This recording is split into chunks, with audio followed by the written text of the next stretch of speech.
Welcome to Rebel Weight Loss and Lifestyle. I'm your host, Cristy Code Red, author, entrepreneur, retired professional boxer, and the owner of Code Red. I am so glad that you're here. Let's jump right in, shall we? Okay. 93% of our clients are females. And I don't understand why. I can't specifically and I've asked other people this, like, why do you think that 93% of our clients are females? 7% are men. What? I mean, it's not like I'm ultra feminine or something. My gosh, I had an 8-year-long fighting career. I do have masculine qualities. I am pretty in your face. I would think that I would appeal to men as a weight loss coach. And I don't think that I don't appeal to them, but I don't think they know about Code Red. I don't think they maybe are aware of the program or have seen the program. I don't know. But for whatever reason, we're targeting women, I guess, and we never hear about the men of Code Red. So I set up this podcast called Meet the Men of Code Red, and I picked out 4 incredible men, all from different walks of life, from different age groups. 2 are in the military. 1 works at a correctional facility. And 1 is really young and he's in college. It's just absolutely incredible. 4 different men, 4 different age groups, 4 different walks of life. And I think this is really a great podcast. So enjoy the podcast enjoy meeting the men of Code Red, because that's what you're getting ready to do. I sure appreciate your ratings and reviews. I appreciate you buying the products from our sponsors, and that really helps bring money back around into Code Red, and so we can continue to bring all this free content for you. So thank you, and enjoy this podcast. I'm Cristy Code Red, and you're listening to Rebel Weight Loss and Lifestyle, where we believe food holds the power to heal or poison, and we believe our society has been misled regarding proper nutrition and weight loss. You're in the right place if you're looking for some straight up truth, because I'm here to shed light on the lies and brainwashing that has taken place over the past 5 decades. Thanks so much for listening.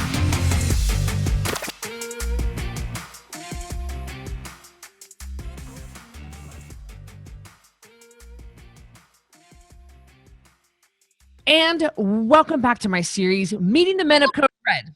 Isn't this fun? Are you guys liking this? This is so much fun. I'm featuring different men because, guys, only 7% of our clientele is men, and I don't understand why. 93% of our clientele is women. I don't know.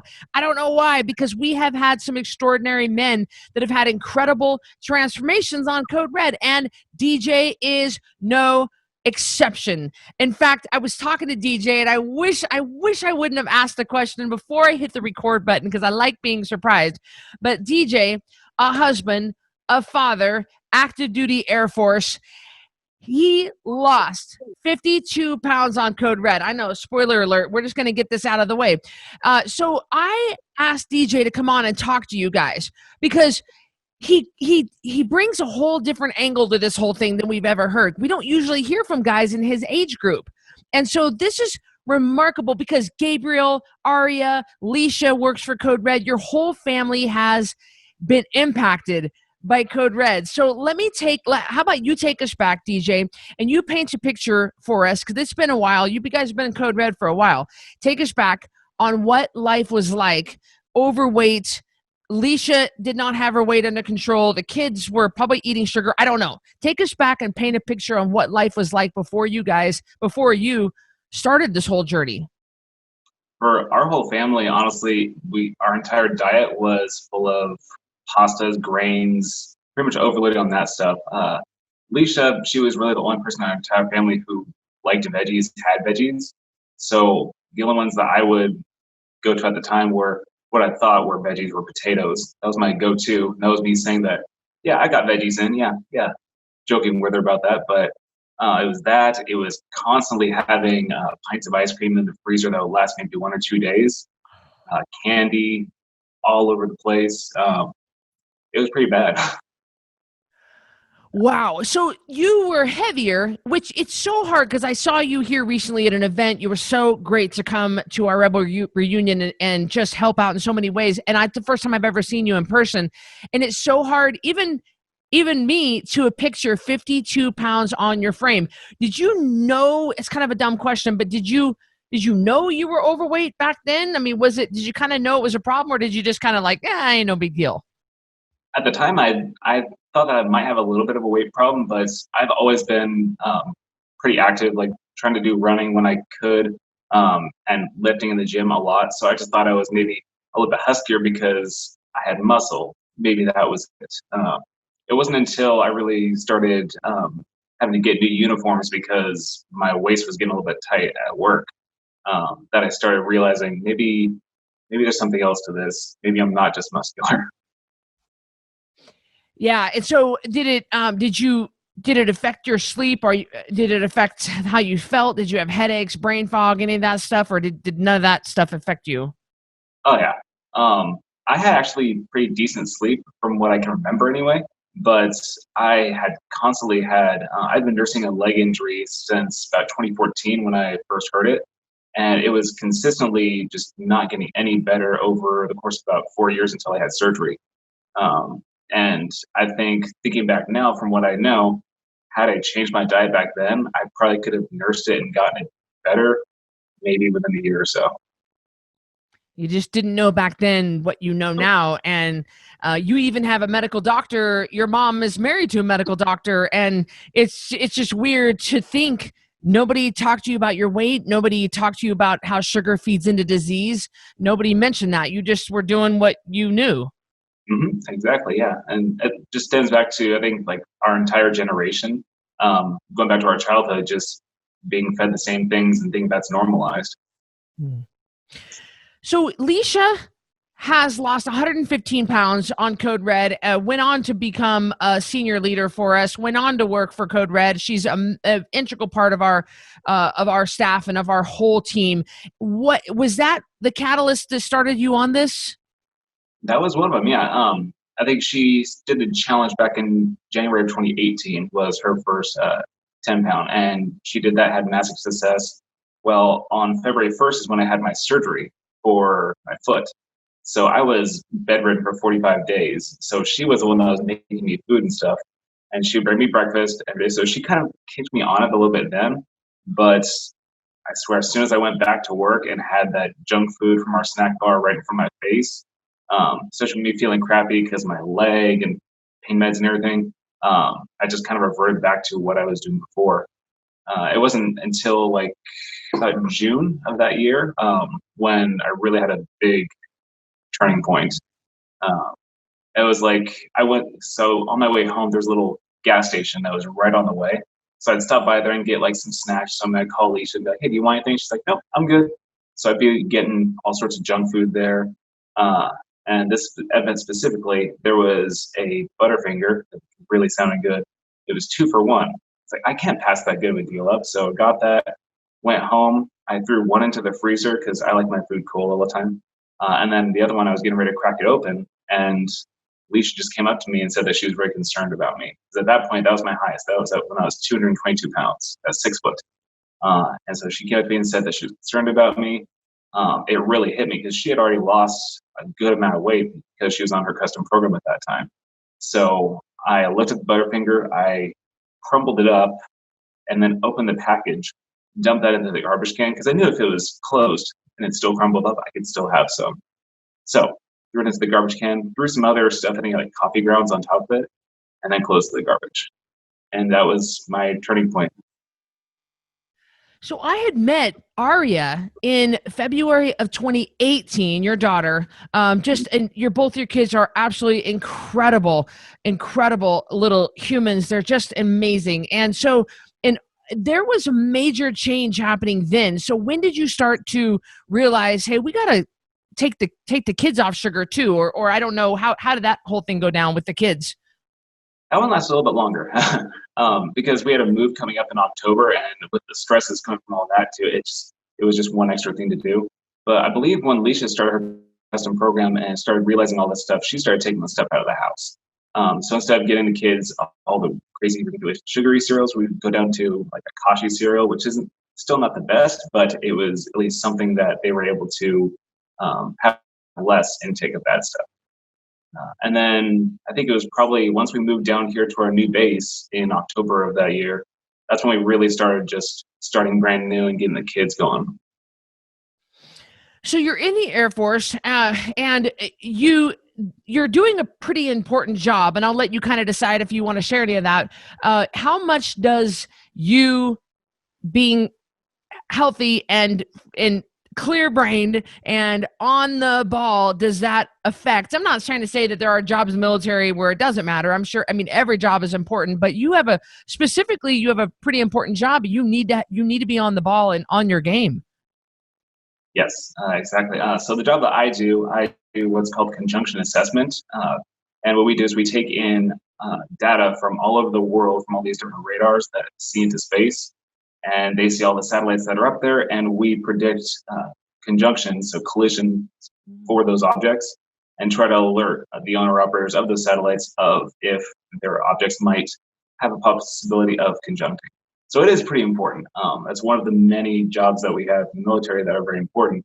And yes, you do need to be on the ball. So from what I've seen personally, doing rotating shifts between day shifts, swing shifts, and then overnight shifts is energy drinks, sodas, sugary foods, cereals, just to keep someone energized and on point while they're doing the job, because it's very important stuff that has a global impact. Well, it absolutely does. I didn't know. I only knew a more of a broad understanding of your job. And Miles talk to you a little bit, and he came home and was like, da, da, da, da, da, da, DJ. I was like, okay, man crush. Okay. So the whole family has turned this point where the whole family has changed your diet. You're all eating real food. Your kids are functioning. They're calm. They're easier to the whole family life is much calmer. And that's incredible. So the job, everything is leveled up in your job, and then what about like, do you ever go off the rails a little bit, eat something and then you feel it come back? And if so, what do you feel that's the first thing to kind of go bad? Yep, actually, because Leisha and I were driving back from Idaho yesterday and the day before, we have lots of talks in the car. That's what we do. We just have good, deep conversations, and that was one thing that we were talking about was because obviously I've been maintenance for about a year now. We've noticed that there are lots of foods that do trigger certain responses from our bodies, and I think that's one thing that we kind of normalize is that when our bodies are quiet, we're not noticing them as much, which is when we're having good foods and everything and our bodies are happy. But when you have the bad foods, that's when your body starts getting a little bit louder. It starts letting you know about certain things. And so having a few fries from a certain deli on the way home or something like that, all of a sudden the stomach starts kicking me while I'm driving. I notice those things. So it's really interesting how that works. And usually the first response I'll get is I'll get some pain from my foot that I had my surgery on. That's usually the first sign that I'm actually having something go wrong. Because it's so far from the scale. Like the scale, I mean, the scale goes up, you can come back down. But man, the pain, the headaches, the fatigue, all those things just start, like you say, stomach ache, all those things start coming back pretty quick. Mm-hmm. Yep. Yeah, especially the job that I'm doing now. So I used to be in front of doing that mission every day, but now I'm in the back shops where we are in charge of the training. And back before I really switched over into full-time with Red, I was constantly having brain fog, being disorganized with all my work. I'd have 10 different tasks in front of me and just bouncing back and forth between them because I couldn't focus on just one. And now that I've kind of switched over, I'm actually able to focus on these things, get them done in an organized manner, which helps me tremendously. I know that Leisha is the love of your life. You guys have been together since you were teenagers, and I think that I could safely say soulmates, and I don't even say that about my own husband. Look, I love him. I wouldn't say soulmate, but I kind of get the feeling that two of you are soulmates. Has this improved your relationship? Oh yeah, definitely. Because before, I mean, there was a lot of pride on both of our sides, pride and embarrassment that we didn't want to tell the other person certain things because either we felt so deeply about them that it hurt us so much that we would want to put that on the other person. And kind of sucked. Like yesterday when we were driving back, there were a few darker things that I didn't tell Leisha from when I was overweight. And we told her those on the drive home. And it was kind of like a nice little awakening, like, okay, well, it's okay for me to talk about these things. Even though a man and I'm the head of the household, it's okay to feel these things. It's not, you shouldn't let ego or pride get in the way. So I think both of us have really let up with that, and it's helped tremendously in our relationship. Do you think that's the reason why there aren't more men on Code Red, is because they just don't want to ask for help, and it's more acceptable for a man to kind of have a pot belly? Or I think so. That's basically like, because in the military, obviously, with all the diets, or not the diets, the way that we eat in the military, like a good 50% of the force is fit in shape. They're doing what they need to do. I've seen a lot of people that have been really struggling on either losing weight or not knowing what to do in their own journey. And they'd be like, okay, well, I guess I'll go vegetarian, I'll go vegan. And that's a whole different bag of cats. But they try that, they might lose some weight, and then they get it right back once they revert. And in my unit personally, there was one woman, the story I want to tell her. So I had been kind of like nudging her about Code Red for a good 6 or 7 months, just talking about the monthly challenges that had started up and everything. She was an older woman. She's probably in her 50s, and she was just saying, "Oh no, I've done it all. No, nothing works for me. I've done each bite, all that crap." And then COVID happened. Everyone got to teleworking. No one got to see each other. Came back in June. I saw her. She had lost 40 pounds because she did a challenge, and she pushed through with it. So that's another thing that people need to find, is like their own time to do it. Yeah, their own time. You got to be ready for it. It's like people ask you one of two things. They ask you, what are you doing? Or they ask you, why are you doing that? One means they're ready and one does not. So what would you say to a man specifically, or a young man your age that is kind of on the fence about maybe trying it, or is like, oh, to me, I'm thinking a steak and asparagus, eggs and bacon. Like, what would be so bad about that? I don't get it. Water. I just don't get it. But what would you say to someone to get them to kind of push them over the edge to try a challenge? Just do it. Like, it's actually one of my so when I got put in charge of my new job, it was a pretty cool situation, because I got in charge of one member. He was quite overweight at the time, and he had just failed a PT test, which for our careers, it's very, very big, because if you fail a PT test, there's a good chance that you might be getting kicked out, or you might lose a certain job or an assignment to get moved. So when he did get put under me, I told him, I was like, hey, you failed your test. I want to go and try to help you. My wife, she works for this company. This is the thing they're doing. They're doing a challenge this next month. I'm going to pay your way in. I'll do it with you. We'll both see what happens. And he lost 15 pounds doing that, then passed his PT test after that, and then he moved on to his next phase. So seeing the ripple effects, and that's usually the story that I tell people, is, hey, it's really easy. If you really are hesitant on it, I'll buy your way in, and then we'll both do it together. Oh my gosh, DJ. I never get to hear about DJ stories, because it's always like Leisha and Nancy and stuff. So guys, this is so wonderful. Of course, I hear kid stories. I hear Aria and Gabriel stories, and I love them, but it's like DJ's all skinny behind the scenes. Guys, just like what DJ mentioned, we do have rolling challenges every month, and we would love to see you in them. Come and dip your toe into lifestyle and figure out if it's for you. We think the proper human diet is for everybody, but you heard a whole different perspective on how it has completely changed every single aspect of DJ's life. So join us, DJ. Thank you so much for taking your time to talk to me today. No problem. I appreciate you having me. And today we are talking to John Gallagher. John, are you sitting in an ambulance? I am. This is one of the best spots for lighting that I could find. I'm on call today, so it's a bit of a challenge. Yeah, it is. And I'm so thankful you could break away and talk to all of us. Meeting the men of Code Red, and John Gallagher, a husband, a father, a Coast Guardsman, if I got that right. And right now he's on call for a rescue with a paramedic. You work in an ambulance crew. Am I getting any of that right?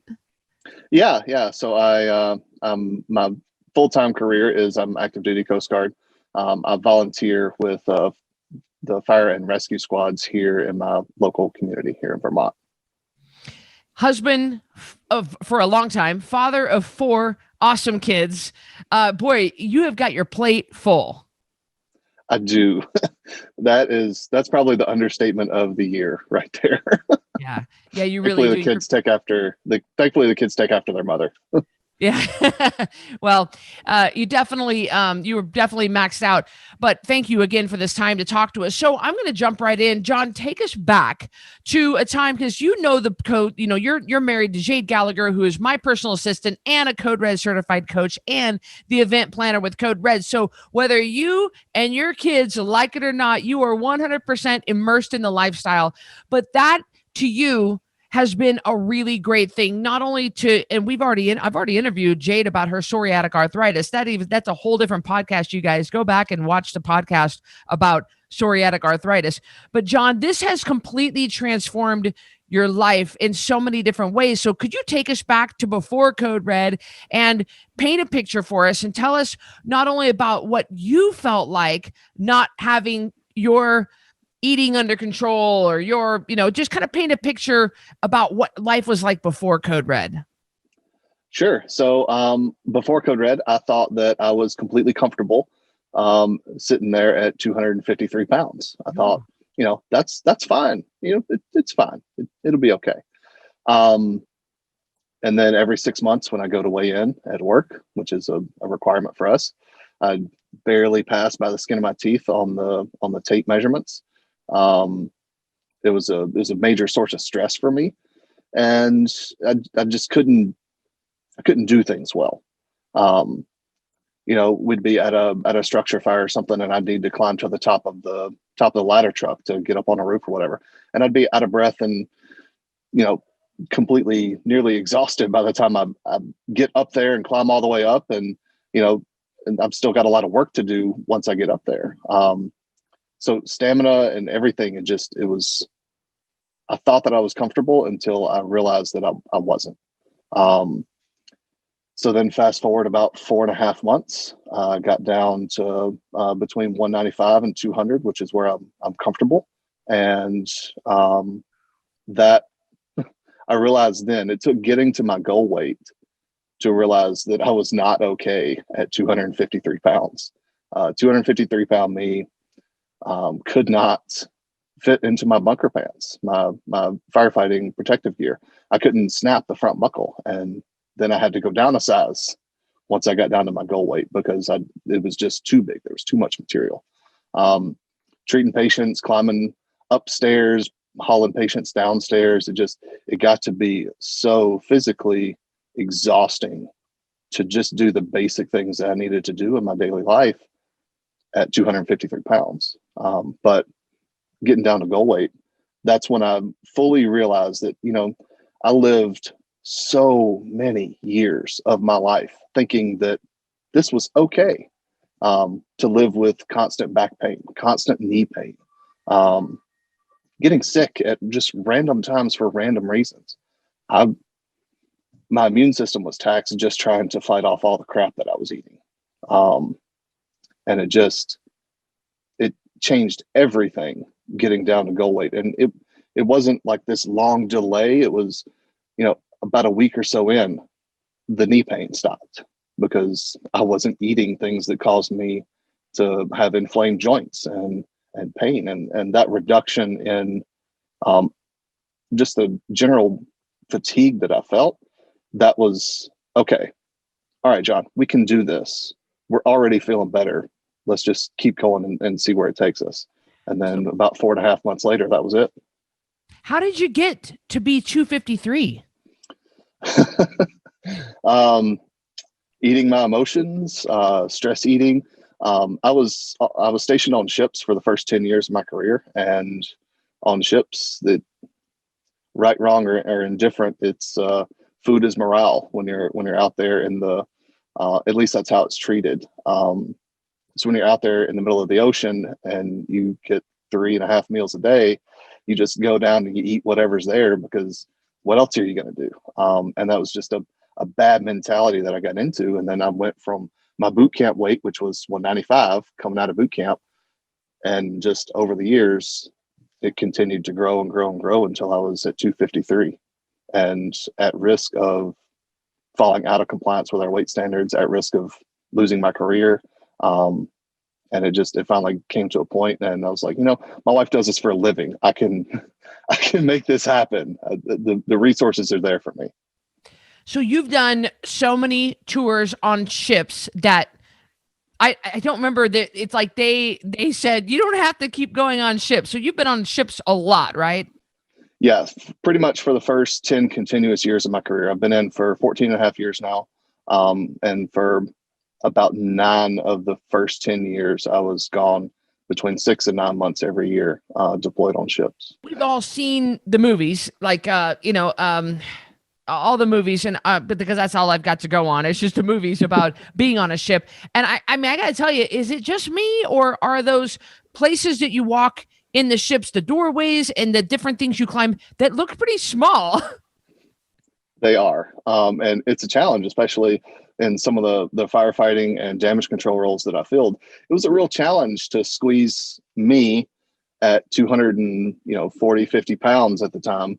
It was really difficult to squeeze me through that scuttle along with my air pack and everything else. Like, I'd have to stop and take everything off and lower it down and climb through. And it was, going through this big jigsaw puzzle of trying to fit through these spaces, when if I just known about Code Red and watched what I ate and knew the things then that I know now, I wouldn't have had to do any of that. It was just, there's a scuttle, I'm just going to go through it. But yeah, there's a lot of small, tight spaces on ships. So you're pretty young, aren't you and Jade, like 33 or something? Or yeah, you're so did it surprise you that you were already having joint pain, back pain, I don't know, headaches? That's what I feel when my weight gets too up, headaches and just feeling foggy brain. Did you just kind of like, well, this is just how did you just accept it? You didn't know until you felt better. I just accepted that, that's what life is. That's how humans feel, and just accepted that was what it was supposed to be. It's not like I was just sitting around being fat and lazy. I was going to the gym, I was working out, but I mean, you can't outrun your fork. It doesn't happen.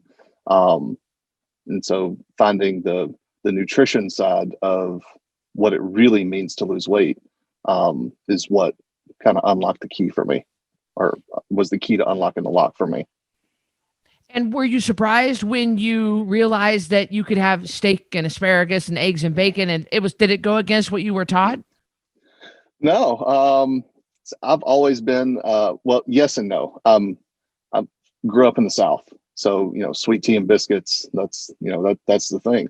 Fried chicken, fried everything. So, I mean, the foods that we eat now, because our whole family is Code Red, the foods that we eat now aren't vastly different from what we ate growing up. We just, instead of frying the chicken and breading it and all that, we'll just throw it on the smoker. Instead of having mashed potatoes or, French fries or whatever on the side, we'll have grilled broccoli, or I do a smashed smashed Brussels sprouts. And it's just choosing what we eat a little more carefully, because I was never a huge sweets person. I actually I can't stand chocolate. It annoys me. But like cakes and biscuits and breads and things like that, those were my weak points. Rice, those were the things that I would, you give me a plate full of pasta with, some, and I would go nuts for it. So it wasn't necessarily the sweets. It was, for me, that was the big struggle. It was all the side dishes that went along with the food that I was supposed to eat, the steaks and the pulled pork and the ribs, the bacon. Those were all great things that I was already eating. I was just eating all this other junk with it. And that was the biggest struggle, was retraining of, okay, we're going to downsize our portions a little bit and just focus on the fat, the protein, and the veggie. Now, your wife, Jade, as I mentioned earlier, struggled with absolutely horrific, crippling psoriatic arthritis with 4 kids. It was just, guys, again, I'll link it up in the below, and you guys can go back and listen to that. How has it affected your relationship? I mean, talk about being together through thick and thin. You guys have been through it. And now, when you both got your eating under control, it's not even the weight. I mean, it is the weight. The weight just comes off naturally, but you guys get your eating under control. You get off the sugar and the crap carbs. How has that affected your relationship? Oh gosh. There's a certain level of shame Mm. when you even with your partner, your soulmate, because God knows she's mine and I'm hers. But even still, there's a certain level of shame when you have to take your clothes off in front of the love of your life, and that's what you see. You see 253-pound me. Um, Even when I thought I was okay, I was still not okay with that aspect of it. And there's a lot of things that get better when you're thin. Um, a lot of things. And being able to go through this together and support each other and kind of cheer each other on and hold each other accountable, that's probably been a great thing, a really, really great thing for us. But there's no shame now when it's time to have our alone time. There's no, oh, I need to, sit in a certain way, or I need to cut the lights off. There's no shame involved in this anymore, because we're who we've always been, just without all the extra us that it was. It's a lot better being thin than thick. Mm. And you've got 4 kids, and they're off sugar. And I know that Jade does Try It Tuesday, and she tries new things with the kids. I'm sure that the relationship, with not just a relationship, but just the whole energy of the household is much more level and calm. Oh gosh, yes. I mean, 4 kids can be pretty wild and crazy, and then add a whole bunch of sugar and carbs on top of that, and it can be a little hard to manage. But I mean, honestly, we've got great kids. They've handled the change over the past couple of years. They handled that really well. Of course, there were some struggles, especially early on, but um, we found that it was a lot easier to fight our battles with food in the grocery store aisles than it was to fight that battle in the pantry. Mm. So we just had a day of reckoning with our pantry and our refrigerator and freezer, and we just got rid of literally everything that wasn't on plan, and then we just didn't buy it anymore. If you don't buy it anymore, it's not in your house. If it's not in your house, you're not going to eat it. So we just made the conscious decision to only eat at home until we got our cravings and our mentality under control. We only eat at home. We only eat what we buy at the store, and we only buy things that are on plan, because that battle's a lot harder to fight in your pantry than it is in the grocery store. Hmm. Well, I know that Jade and I have we're together a lot in person and talk every day. And I remember asking her, we were sitting at a restaurant, and I said, "What is it like taking a family of 6 out?" And she said, "Oh, Cristy, it's so expensive, you know." And it's eating at home is so much more economical. Now, John, your weight fluctuates just like mine does. We go through things, we'll go up and down. It's just how life is, and that's not a problem on Code Red, you guys. We don't shame people for going up and down on our weight. But we want to see people get it back under control. So what do you notice when your weight gets out of control and your eating kind of gets out of control, and you get it back down? What is the first thing, not even the scale, but what is the first thing you notice that gets better? So once I start coming back down, after I fluctuate, my sleep is better. That's Mm. the number one thing that I notice. I sleep better when I'm on plan and I'm eating right. If I'm not, then I'm waking up every couple of hours at night. I sleep restlessly, and I just, when I wake up in the morning, I do not feel rested. That's probably the number one thing that affects me, is my sleep when I eat on plan versus off plan. Wow, that's amazing. And I know that you mentioned you said my back hurt, or my joints hurt, and that probably your just whole body feels better when you are back on plan versus off. Yeah, it's hard to sleep when your back is aching. It's hard to sleep when you've got joint pain.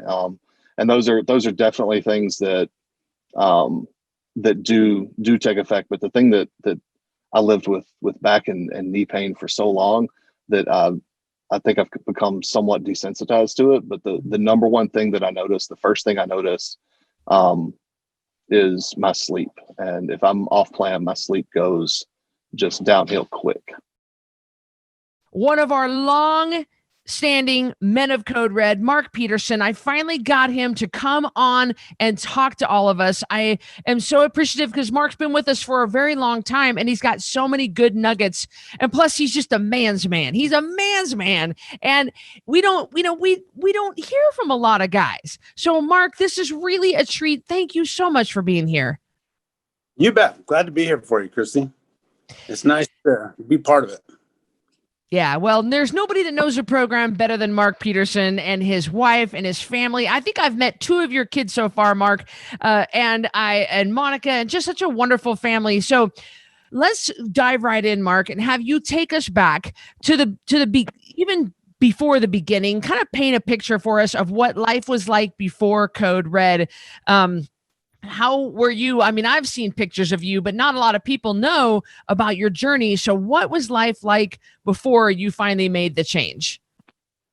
Well, just give a little history. I work in corrections, so it's a high stress, high speed job where there's a lot of stress. So you kind of eat on the go. You eat what you can. You don't eat that healthy. You eat out of a vending machine most of the time. You know, you come home, you plop down on the couch, you eat whatever's in the house. I was known as a forager. I like a big old bear that would just go through the house and just forage for food and just eat and eat. You know, there was no particular food that I really craved. I just liked food. I just liked food in general, eating. And as the years went by, I got bigger and bigger. And I'm one of those diet surgery failed weight loss surgery people that thought, I'll get the surgery, get gastric bypass, and I'll just be perfect. I'll lose the weight. Yeah, I lost the weight, but I gained right back. And I got bigger and bigger. And finally, I was pushing over 300 pounds. And that was huge. I was fat, to be honest. That is the fattest I'd ever been. And looking at myself and the pictures in the past, you know, I was just fat. There was no excuse for it. And I needed something. I was in my 50s, high stress job, family of high blood pressure, heart disease. So, you know, I wanted to see my family. I didn't want to die. You know, corrections, you know, life expectancy is 57. Mm-hmm. I'm now 55, been doing this for almost 2 years now for you. And so it's kind of, you know, I want to keep doing it and be a success for years to come. And I needed something. And, you know, 300 pounds, I was wearing a size 46 pants, you know, a 19 and a half shirt. I looked like the Goodyear blimp going down the road. Did you have health problems, Mark, before? I know you come from a family of health problems, but did you have your own?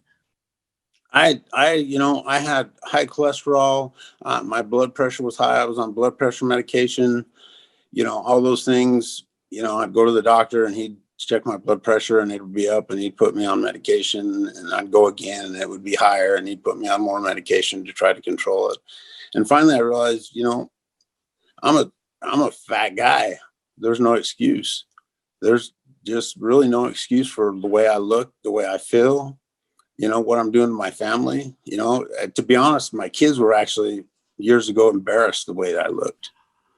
You know, they never would come out and say, but you get that feeling when you're around people, when you're big and you're fat, they're just not comfortable with you because the way you are. And, you know, my kids were that way. And so I was thinking, you know, I want my kids to be proud of me. I want my wife to be proud of me. I want, you know, to be that person that I know that I am. And now, so, I don't know if you guys caught this, but Mark said a few minutes ago that he works in corrections, and the average age of a correctional officer is 57. Did anybody else catch that listening to this? That is really significant. So the reason that is, and I have had the pleasure of being able to go to Mark's work at his correctional facility and take a tour, and I can now understand why it is as volatile of an environment just on your health as it is, because you go from being sedentary, just everything fine, to go into 10 out of 10 stress trying to break up a riot or break up a fight or something with these inmates. And so you go from 0 to 10, 0 to 10, 0 to 10, and it just wreaks havoc on your stress, on your cortisol, on all. So I wanted to bring that up for people who might not have caught that. Like, it's a serious, serious business that very few people can make it in, and it was taking its toll on Mark's health. And it really was. I was miserable. I was depressed. I was not happy. I was grumpy. I was just that epitome of an unhappy person. And it was causing headache on my family life. So I needed something. And that's when I finally, Jim Taylor, put a flyers about Cristy Code Red and the 10-pound takedown challenge for corrections people. And I thought, I'm going to check this out and see. And that was I think it was January of 2019. I think first time. Right. Yeah. I think that's was. And I thought, I'll try this and see what it's like, see what, because I went online and I YouTubed you and I looked you up and I looked at your website and I thought, well, I'm going to do a little back history just to make sure this is not some fly by night, thing. And I had faith in Jim that he was, he'd been losing weight. So I thought, if Jim can do it as big as he was, then there's no reason that I can't do it. Why did it not work? The weight loss surgery comes with rules. All the diets come with rules. Code Red comes with rules. But you failed your weight loss surgery. Why did that fail? Not you didn't fail. Why did it fail you? Is it because you weren't ready, or because you manipulated the rules and yet I wouldn't let you? I think it just it didn't make sense. It just the common sense wasn't there. Whereas Code Red, if you really understand the system and what you teach and what we learn, it gets to be common sense and it's easy and it makes sense to everybody. It makes sense to drink water, sleep, eat the right foods, and it works. Most diets are, well, you got to eat so many of this and you got to eat this and you got to take these vitamins and this vitamin and so much, this protein drink and that protein drink. And yours is so simplistic, it just makes sense. And that was the thing that sold me on it the first time, was it just makes sense. There's no, you don't need a PhD to understand it. You don't need to, cram papers to get through it. It just makes common sense. If people really understand, read your book, and it just makes that common sense to understand it. And it's not that difficult. Sometimes, our lives get hectic and we get turned around and sideways and things are playing havoc, but we got to just step back and take a breath and get back on track. And it just makes sense. And that's what sold me on it. The first challenge it wasn't that bad. It was cutting food and I was used to foraging, and I had to teach myself that I couldn't come home after work and snacks through the house and then eat dinner and then have something before I went to bed. I had to go back and eat specific things and get away from the grains and the chips and the nachos and the dairy and all those things that I loved, and eat the berries and eat those things that I'm supposed to be eating that are healthy and that makes sense for me to eat. Whereas the grains and all those things don't make sense because of what science has done to them over the years, have just hybrid them so much, they just tear our bodies up. And with having 3 ankle surgeries now, I can tell you, if I slip up and I finally have an ankle replacement, I know if I've ate grain, my joints will swell up, and especially that ankle that's been replaced. That sells me on not eating the grains because my joints will swell up. And I'm like, okay, Cristy's right again. See, she's right. I can't fight it. I can't prove her wrong. So I might as well go with it. So you mentioned it just made sense, but yet, knowing the history of high cholesterol and stuff, and knowing what modern medicine teaches us about cholesterol, which is totally wrong, were you a little bit afraid at first when you first got the foods list and it had like eggs and bacon and steak and asparagus and cottage cheese? Did that scare you at first? Well, it did, because, most diets are, low fat. Don't eat the bacon because there's so much fat in it. Eat this. And I was like, I like eating bacon. I can eat bacon for breakfast. I can eat sausage for breakfast. I can eat, that sounds good for breakfast. Eggs for breakfast in the morning, because they usually teach, don't eat eggs, don't eat bacon, don't eat those high fat foods with a lot of grease in them. Or yours is go ahead and eat those because you need that. And when it all fits together and you follow it and you see the weight go off, it sells you right there. It proves everything else you learned about dieting over the years from all those other people and all those other programs and all those other infomercials that are sold on TV, that your way is so simplistic that it just is common sense. It becomes just so sensible on the way to do it is just easy. How soon did you start to see results when you started implementing the food list and the rules? I started, I think the first takedown, I think I lost 11 pounds, if I remember right, long ago. And I'm old and forgetful and senile, and so remembering those things. So, but even losing that amount to me meant something. So, I lost that much. Why couldn't I lose more with following the basics of what you teach and being able to do the things in the cookbook and being able to cook all those things and eat that code red cheesecake, who, is phenomenal, is just like, you think you're really eating cheesecake. The first time I tried it, I was feeling guilty about eating it. We made it and I was like, this is not right. We can't eat this. This is sinful. We shouldn't be eating this code red cheesecake. But it's just, and then it just kind of progressed from there. I kept with it, had stumbles and falls, but always knew if I went back to doing what you said and what you taught, it worked. What has changed since how much weight have you lost total? Right now, about 75 pounds from where I was in January 19. I still got some to go, but it's been, 2020 has been a weird year. You said it.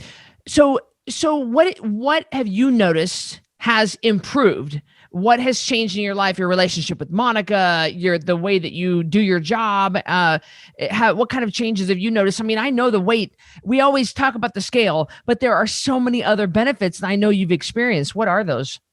Well, I think the best thing is our relationship with me and Monica. It's, before she's healthy anyway. She eats healthy and I would eat totally different. And she was skinny and I was fat. So it was kind of like, the reverse of Jack's bracket, eat no fat, and his wife could eat no lean. It was the other way around for me and Monica.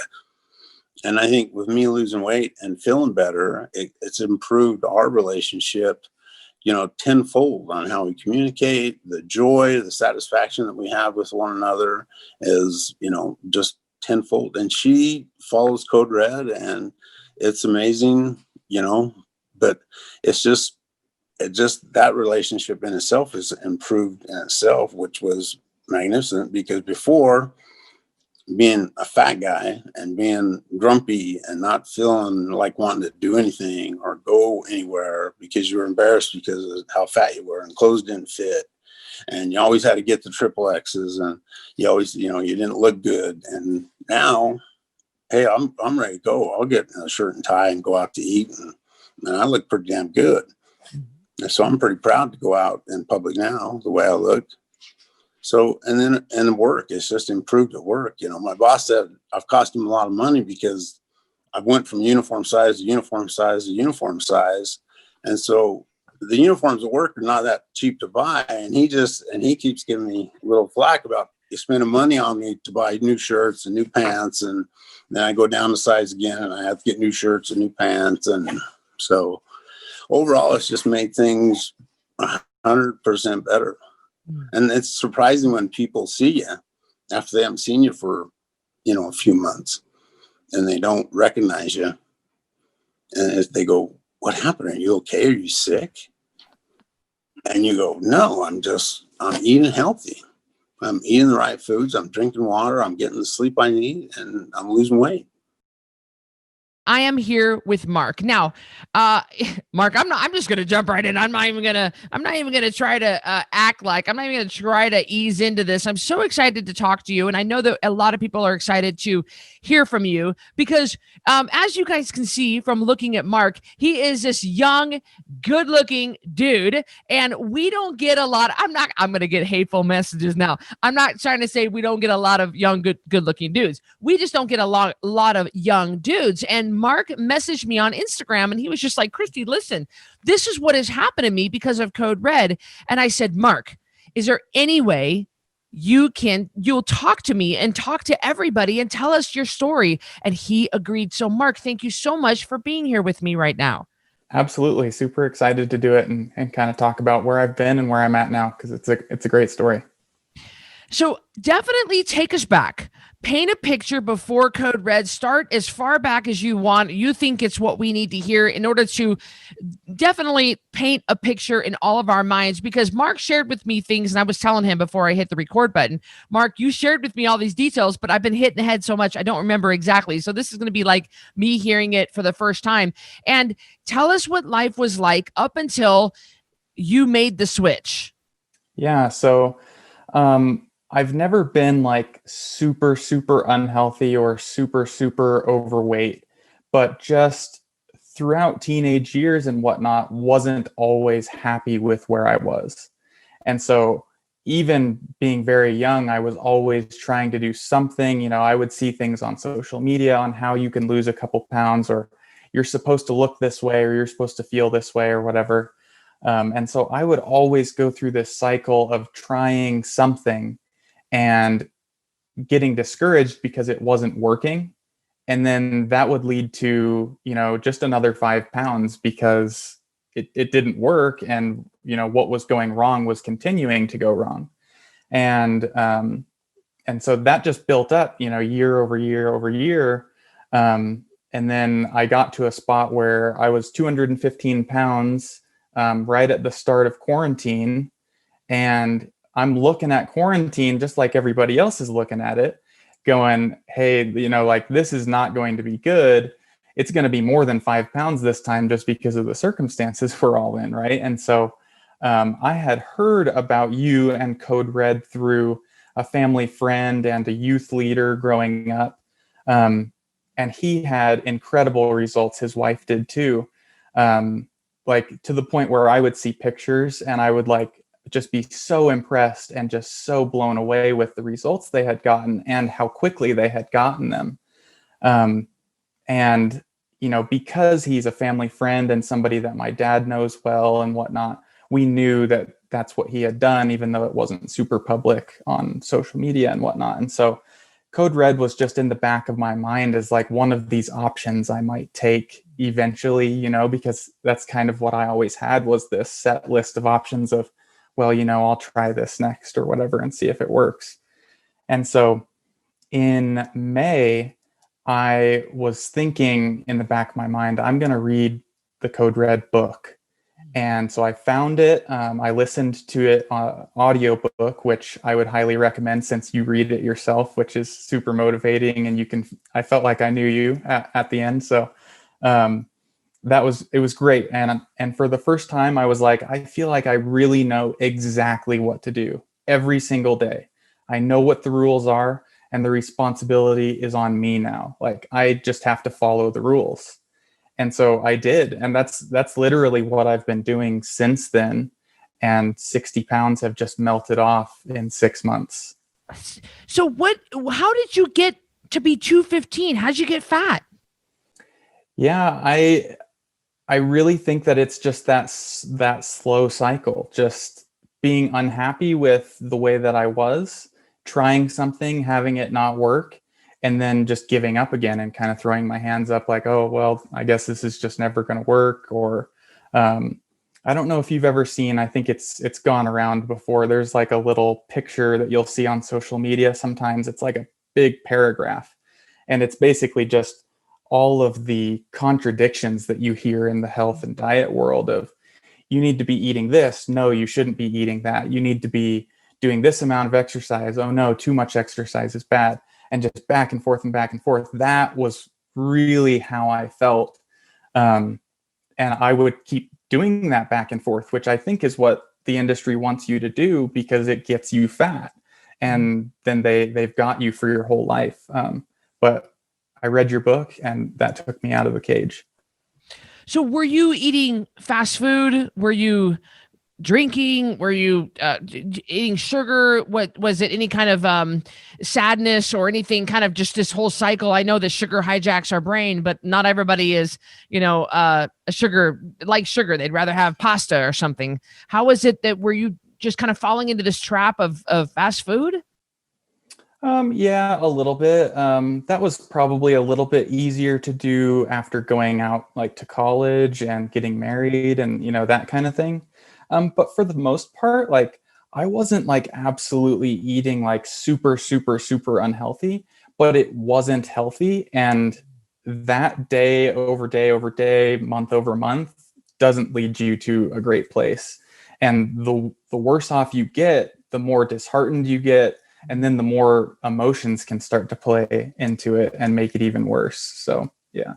What were your emotions doing when you were at your heaviest? What were you battling with in your mind and your confidence? I think it's always this conversation in your mind of, is this okay? And trying to tell yourself that it's okay, because you don't know any other way out of it except to tell yourself that it's okay. And I was just thinking last night that one of the ways that happens most naturally, I think, is to keep telling yourself, well, I'm only like 20 pounds over or whatever. Like, I'm not 60 or 75 pounds over. It's only like 20, because in your mind, 20 is like a lot. Like, I've never been able to lose 20 pounds doing anything else. And so, it's probably just 20 pounds. If I could get to 195 or 190, like I'd be in good shape. And I was thinking about that because it kind of comes back to what you say in the book of your goal weight is almost always too high. And that's definitely been my experience. So I think just kind of rationalizing what the number is that you're seeing, as well as just trying to see it as infrequently as you possibly can, by not weighing yourself very often. Yeah, ignoring it. Were you taught wrong? I know you're a fairly young guy, so you're in school now, you're in college, and you're working on, and what were you taught in high school or leading up to this point, or maybe some basic nutrition classes in college that were wrong? Because you would think, well, the government's got my back and they'll teach us the right way. And clearly, I mean, you were taught wrong, or you would never have gotten to be 215. Yeah, it's funny you ask, because I was just talking to my wife about this the other day. She works at an elementary school here locally, and she was talking about how they were talking about, I don't know what it's called, but the food pyramid and how it's kind of evolved. And she was explaining what that is these days. And growing up for me, and I think a lot of other people, it was just the food pyramid. And I was laughing because I was remembering that bread was at the bottom, and it's the biggest section. And then there's like dairy and cheese and that kind of thing. And stuff now that I know is no good if you're trying to lose weight, especially. And so I was kind of wondering, what that kind of thing early on might have taught a lot of people about the way to eat, because, that's something coming from the government, this big institution that like you feel like inclined to believe, and nobody ever tells you that they've changed their mind. And so, there's probably things like that are deep rooted in a lot of people. I mean, I'm 24 years old, and that's what I was learning. So, I mean, there's a lot of people who are, just right around 20 years old that's what they were learning. And so that gets so confusing and creates the frustration when you're trying to lose weight, because you hear about all of these contradicting things. So you lost 60 pounds just by reading the Code Red Revolution book, which is absolutely, it's one of my favorite things to hear. I know I can get people off with the weight off people with the challenge and weight off people with the custom program, but you did this just from the information in the book. So when you what was the biggest thing you noticed other than the scale going down that was changing as you were changing your diet? I think the biggest thing and probably the harder thing, which I'm grateful is the harder thing to work on through the process, is to change your relationship with food. Because if you follow the rules, the weight's going to come off. But if through the whole process, all you think about every day is, as soon as I hit my goal weight, I'm going to get that favorite ice cream again, or I'm going to go grab that or this or whatever, then as soon as the rules go away, or as soon as you go into maintenance mode and things are a little bit less strict, then, I mean, you really have to have that relationship with food changed. Otherwise, you might just find yourself back in the same spot. And so I think that's actually one of the beauties of the whole maintenance mode concept, is that this is a very long process. It's a lifelong process. It's a lifestyle rather than a diet of changing your relationship with food, even beyond just getting the pounds off. So I would say that's the second biggest and probably my favorite thing overall of what's changing. You talk in the book about rewarding yourself. I think it's every 20 or 30 pounds with get a different outfit that fits better, that you look good and feel good in, and reward yourself with that feeling rather than with the sugar high in your brain. Absolutely. Did you weren't sick at all before?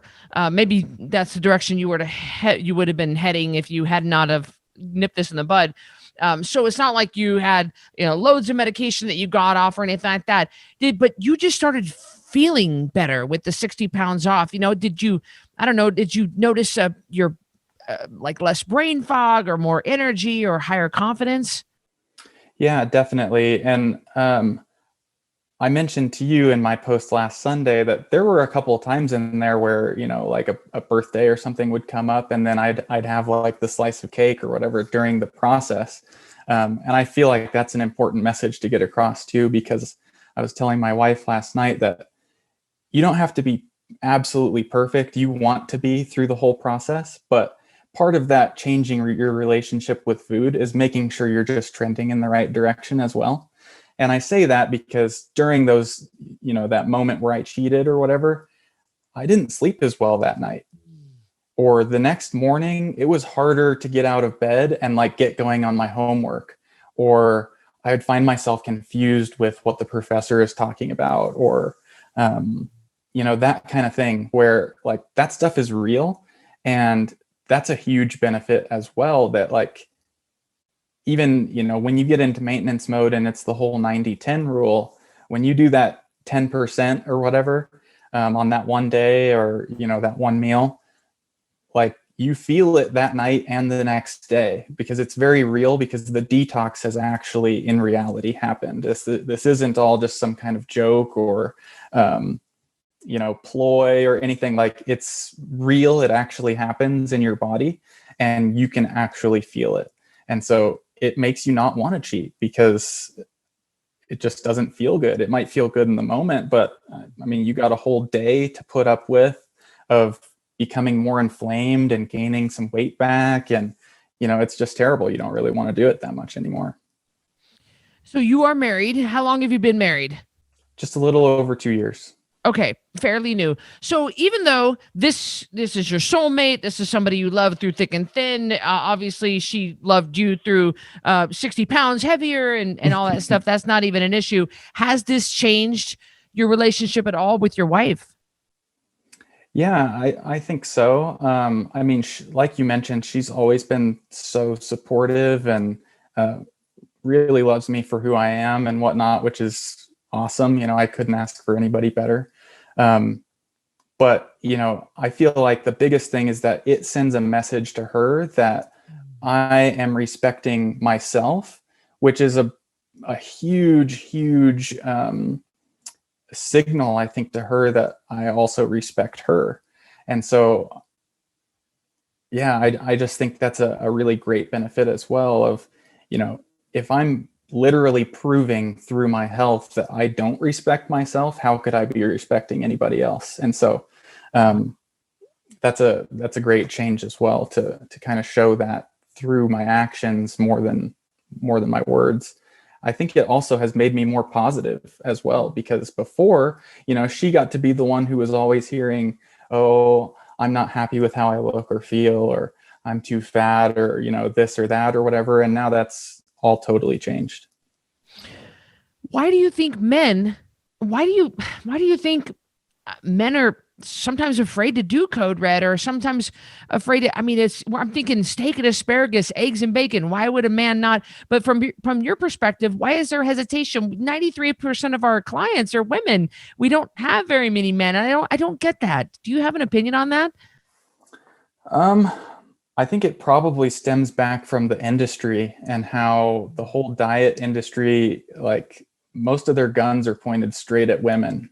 And I think that men might feel the same way just as often, just like I think that younger people feel the same way as somebody who's 45 or whatever.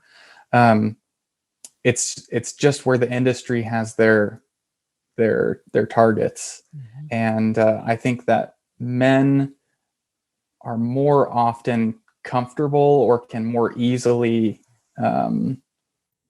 explain away the reason that they're bigger, or all their friends look the same, or, there's men in movies that have a gut, whereas I don't know of any women in movies that have a gut, really. It's much less frequent. And so it's just all the messaging, and then just the dynamic of going through your life as a woman versus a man, I suppose. Yeah. Yeah, you hit the nail on the head. I couldn't have said that better myself. This is so good from a whole different perspective. We've never heard an angle like this before, and it absolutely means so much to all of us. So I appreciate it, guys. 10poundtakedown.com is where to go to join the next challenge or get the Code Red Revolution book. It's sold at bookstores. Go to coderedrevolution.com. Go to Amazon. Guys, get started somehow. You don't have to live like this. Thank you again, Mark, so very much for being on here. Yeah, absolutely. Thanks so much for having me. It's been super fun. Thanks for listening to this episode of Rebel Weight Loss and Lifestyle.